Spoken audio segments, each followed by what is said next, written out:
Hi friends, இப்போ நான் சொல்ல போகிற அப்டேட்ஸ் மாதிரி இன்னும் நிறைய அப்டேட்ஸ் உங்களுக்கு என்னோடய சேனலை சப்ஸ்கிரைப் பண்ணிக்கோங்க.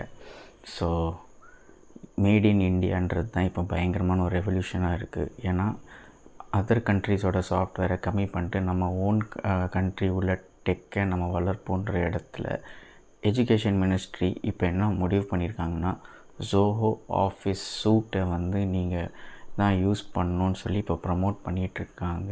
ஸோ இதுக்கு முன்னாடி நம்ம எல்லாருமே எம்எஸ் ஆஃபீஸ் யூஸ் பண்ணிகிட்ருப்போம். அதில் இருக்கிற எக்ஸல், வேர்டு, பவர் பாயிண்ட், அப்புறம் கூகுள் ஒர்க் ஸ்பேஸில் இருக்கிற Google sheets, Google slides, Google Docs இப்படி யூஸ் பண்ணிகிட்ருப்போம். இப்போ ஜோஹோ ஆஃபீஸ் சூட்லேயும் அதே மாதிரி அவங்களும் நிறையா அந்த மாதிரி யூஸ் பண்ணுற ப்ரெசன்டேஷனுக்கு ஸ்லைட்ஸாக இருக்கட்டும், பிபிடிஸ்க்கு, அதுக்கப்புறம் மை வேர்ட்ஸாக இருக்கட்டும், டாக்குமெண்ட் இந்த மாதிரி நிறையா வச்சுருக்காங்க. இப்போ இதை ப்ரமோட் பண்ணிகிட்ருக்காங்க. ஸோ ஒரு நல்ல விஷயந்தான். ஏன்னா நம்ம ஜோஹோ தமிழ்நாட்டிலேருந்து ஓனர் போய் இப்போ வேர்ல்டே கலக்கிட்டு இருக்கார். அவரை கண்டிப்பாக நம்ம சப்போர்ட் பண்ணி தான் ஆகணும். ஸோ உங்களோட தாட்ஸ் என்னன்றதை நீங்கள் கமெண்ட் செக்ஷனில்